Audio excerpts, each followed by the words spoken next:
Jawaharlal Nehru, the first Prime Minister of India, initiated reforms to promote higher education, science, and technology in India. The Indian Institutes of Technology, conceived by a 22-member committee of scholars and entrepreneurs in order to promote technical education, was inaugurated on the 18th of August 1951 at Kharagpur in West Bengal by the Minister of Education Maulana Abul Kalam. Azad.More IITs were soon opened in Bombay, Madras, Kanpur and Delhi as well in the late 1950s and early 1960s. Beginning in the 1960s, close ties with the Soviet Union enabled the Indian Space Research Organization to rapidly develop the Indian space program and advance nuclear power in India even after the first nuclear test explosion by India on the 18th of May 1974 at Pokhran. India accounts for about 10% of all expenditure on research and development in Asia, and the number of scientific publications grew by 45% over the 5 years to 2007. However, according to India's Science and Technology Minister, Kapil Sibal, India is lagging in science and technology compared to developed countries. India has only 140 researchers per 1 million population, compared to 4,651 in the United States. India invested $3.7 billion in science and technology in 2002-2003. For comparison, China invested about 4 times more than India, while the United States invested approximately 75 times more than India on science and technology. The highest-ranked Indian university for engineering and technology in 2014 was the Indian Institute of Technology Bombay at number 16. Natural science ranks lower. One study argued that Indian science did not suffer from lack of funds but from unethical practices, the urge to make illegal money, misuse of power, frivolous publications and patents, faulty promotion policies, victimization for speaking against wrong or corrupt practices in the management, sycophancy, and brain drain. While India has increased its output of scientific papers fourfold between 2000 and 2015, overtaking Russia and France in absolute number of papers per year, that rate has been exceeded by China and Brazil. Indian papers generate fewer sites than average, and relative to its population it has few scientists. 1947 to 1967. Jawaharlal Nehru aimed to convert India's economy into that of a modern state and to fit her into the nuclear age and do it quickly. Nehru understood that India had not been at the forefront of the Industrial Revolution, and hence made an effort to promote higher education and science and technology in India. Nehru's Planning Commission fixed investment levels, prescribed priorities, divided funds between agriculture and industry, and divided resources between the state and the federal governments. The result of the efforts between 1947 to 1962 saw the area under irrigation increase by 45 million acres, food production rise by 34 million metric tons, installed power generating capacity increase by 79 million kilowatts, and an overall increase of 94% in industrial production. The enormous population rise, however, would balance the gains made by Nehru. The economically beleaguered country was nevertheless able to build a large scientific workforce, second in numbers only to that of the United States and the Soviet Union. Education, provided by the Government of India, was free and compulsory up to the age of 14. More emphasis was paid to the enhancement of vocational and technical skills. J.P. Naik, member secretary of the Indian Education Commission, commented on the educational policies of the time. The main justification for the larger outlay on educational reconstruction is the hypothesis that education is the most important single factor that leads to economic growth, the development of science and technology. On the 18th of August 1951, the Minister of Education Maulana Abul Kalam Azad inaugurated the Indian Institute of Technology at Kharagpur in West Bengal, possibly modelled after the Massachusetts Institute of Technology. These institutions were conceived by a 22-member committee of scholars and entrepreneurs under the chairmanship of N.R. Sarkar.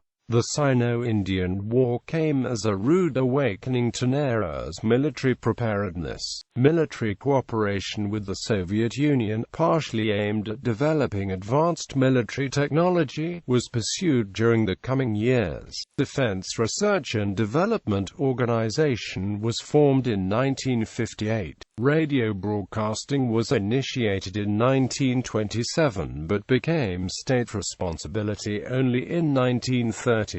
In 1937 it was given the name All India Radio, and since 1957, it has been called Akashvani.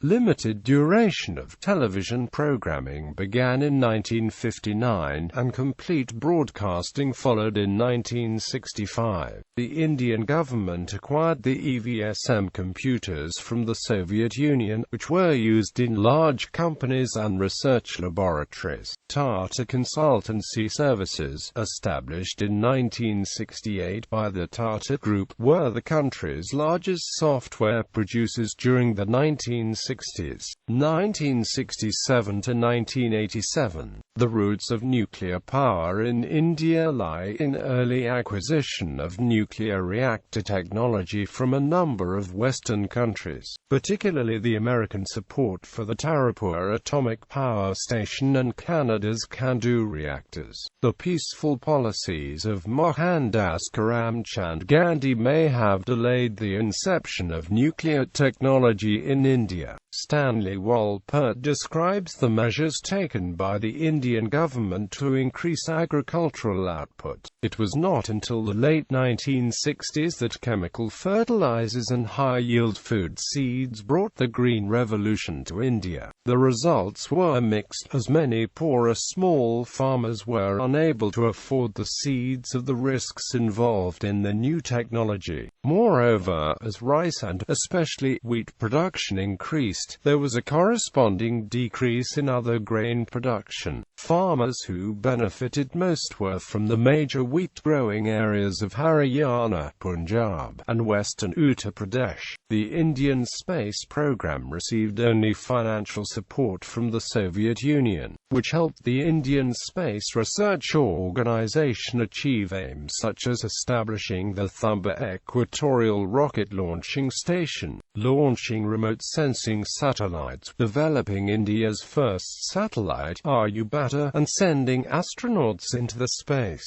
India sustained its nuclear program during the aftermath of Operation Smiling Buddha, India's first nuclear tests. Though the roots of the Steel Authority of India Limited lie in Hindustan Steel Private Limited, the events leading up to the formation of the modern avatar are described below. The Ministry of Steel and Mines drafted a policy statement to evolve a new model for managing industry. The policy statement was presented to the Parliament on December 2, 1972. On this basis, the concept of creating a holding company to manage inputs and outputs under one umbrella was mooted. This led to the formation of Steel Authority of India Limited.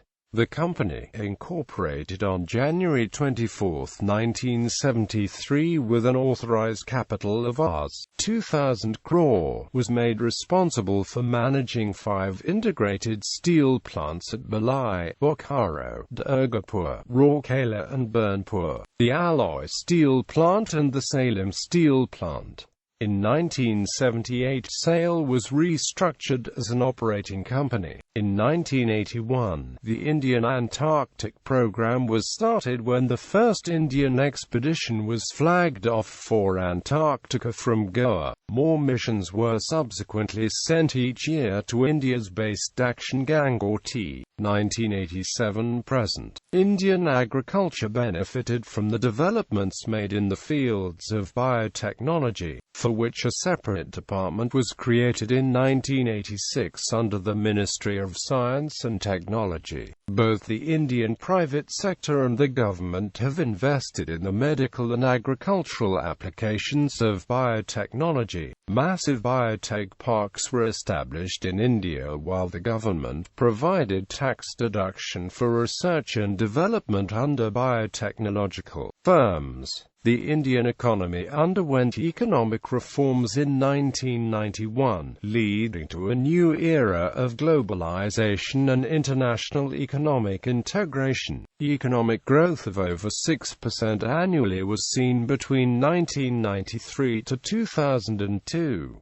Same year, a new permanent Antarctic base MATI was founded and continues to remain in operation till date. On 25 June 2002, India and the European Union agreed to bilateral cooperation in the field of science and technology. A joint EU-India group of scholars was formed on 23 November 2001 to further promote joint research and development. India holds observer status at CERN, while a joint India-EU Software Education and Development Centre is due at Bangalore. Certain scientists and activists, such as MIT systems scientist V. Shivarayudurai, blame caste for holding back innovation and scientific research in India, making it difficult to sustain progress while regressive social organization prevails. In addition, corruption and inefficiencies in the research sector have resulted in corruption scandals and undermine innovation initiatives. Bangalore is considered to be the technological capital of India. IT, biotechnology, aerospace, nuclear science, manufacturing technology, automobile engineering, chemical engineering, shipbuilding, space science, electronics, computer science and other medical science-related research and development are going on a large scale in the country. The southern part of India is responsible for the lion's share of technology and advancements the country has made. The Golden Triangle of IT and technology forms the backbone of Indian manufacturing R&D and science and technology. Space exploration. Mars Orbit Mission. The Mars Orbiter mission MOM, also called Mangalyaan, was launched on 5 November 2013 by the Indian Space Research Organisation. It is India's first interplanetary mission, making ISRO the fourth space agency to reach Mars, after the Soviet space program, NASA, and the European Space Agency, and the first Asian nation to reach Mars orbit, and the first nation to do so on its first attempt. On 18 November 2008, the Moon Impact Probe was released from Chandrayaan-1 at a height of 100 kilometers. During its 25-minute descent, Chandra's altitudinal composition explorer recorded evidence of water in 650 mass spectra readings gathered during this time. On 24 September 2009, Science Journal reported that the Chandrayaan-1 had detected water ice on the Moon. 30-meter telescope. The 30-meter telescope is a planned 18-story astronomical observatory and extremely large telescope to be built on the summit of Mauna Kea in the state of Hawaii. The TMT is designed for near-ultraviolet to mid-infrared observations, featuring adaptive optics to assist in correcting image blur. The TMT will be at the highest altitude of all the proposed DLTs. The telescope has government-level support from several R&D spending nations: China, Japan, Canada and India. The observatory and telescope are expected to be operational on Mauna Kea by 2024.